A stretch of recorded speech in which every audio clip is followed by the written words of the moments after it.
Charlie Brennan on the Voice of St. Louis. Well, earlier this week, we talked about this University of Houston student government member who, after the tragic shootings of 5 police officers in Dallas, put on her Facebook page, "Forget Black Lives Matter. How about all lives matter? ?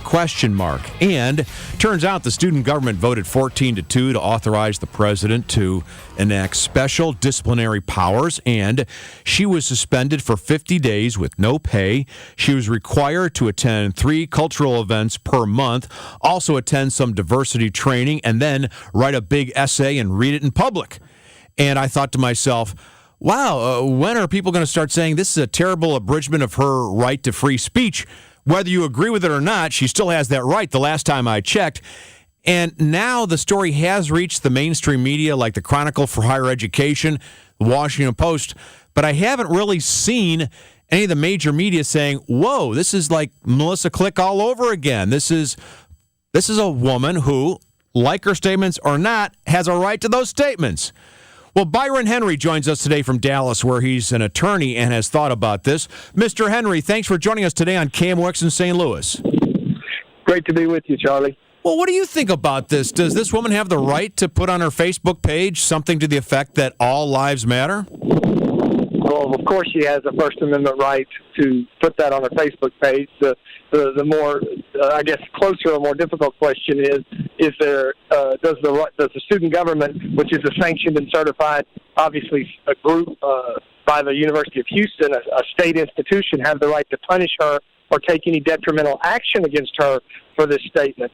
And I think the university trying to wash their hands of it and saying this is an internal student government matter is a little bit oversimplistic, since no groups operate using space or other resources of the university without the university's permission.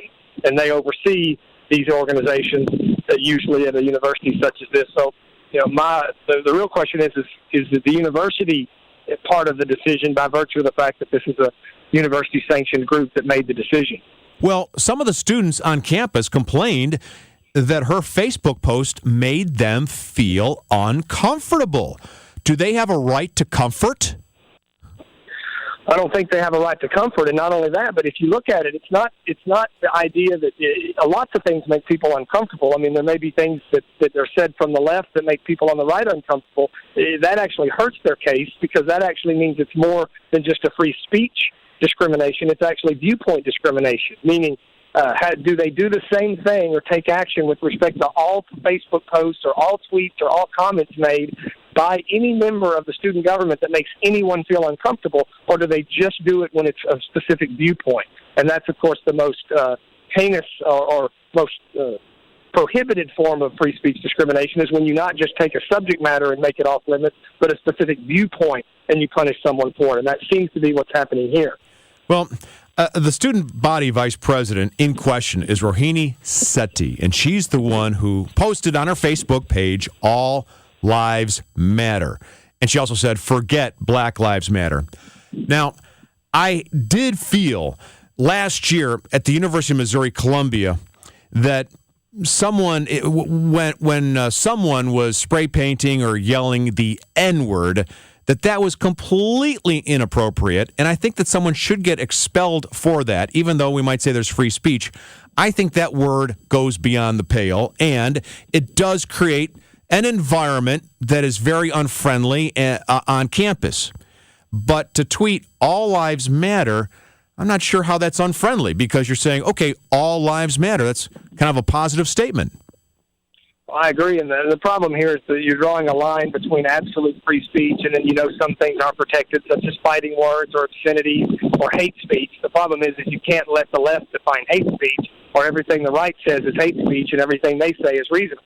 So as long as you have a neutral guidelines for how to deal with these situations at the university level, then you're okay. It's when you allow your school sanctioned, which are state sanctioned since it's a public university, state sanctioned groups decide which viewpoints are hate speech or make people uncomfortable versus other types, and that's where you get into trouble, because we don't want the government, whether it's student government, federal government, or state government, deciding which viewpoints are acceptable or unacceptable in the marketplace of ideas. Right. So what recourse do you think this student has, if any?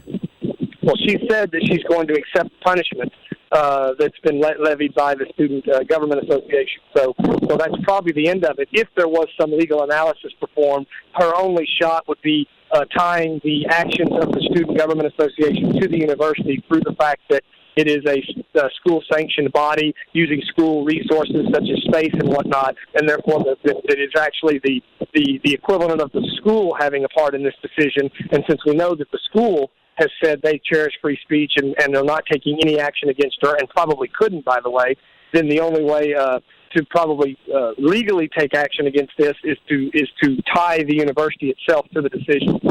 Now, have you heard any large outrage about this case in this country? Because here there doesn't seem to be much.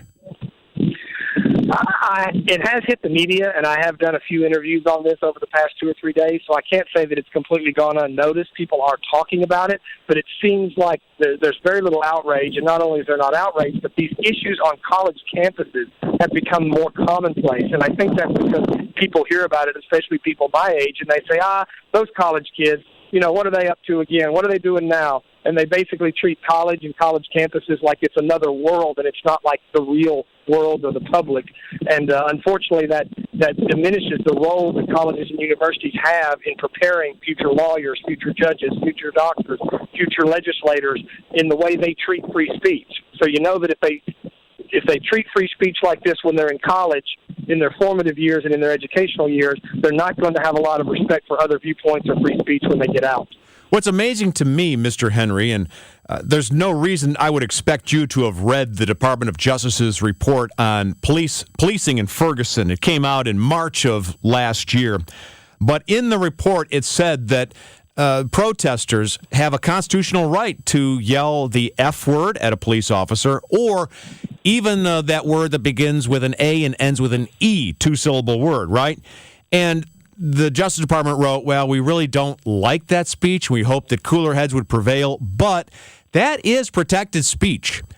So I'm wondering, if that's protected speech, why isn't all lives matter protected speech? Well, as I said before, it certainly is protected speech. It just as much as it's protected speech to have people from the university tweet and text and post Black Lives Matter, even though that's a controversial group that is basically in the news a lot with respect to some positive and some negative, and there's pluses and minuses going both ways, and certainly a lot of people are offended by the Black Lives Matter hashtag because it seems to place more value on life based on race. So, as long as they are policing in a neutral fashion what they consider to be hate speech, it's a little bit more defensible. But when they're just picking out the things that they think make certain people feel uncomfortable and allowing the rest of the speech to go on unchecked, then that's when we get into a real problem. Well, I think so, too. Byron Henry, constitutional lawyer with Scheef Stone, based in Dallas, Texas. Thanks a lot for joining us. Really appreciate the time you spent today on KMOX in St. Louis. My pleasure. Thanks. All right, we'll take your phone calls, folks, at 436-7900.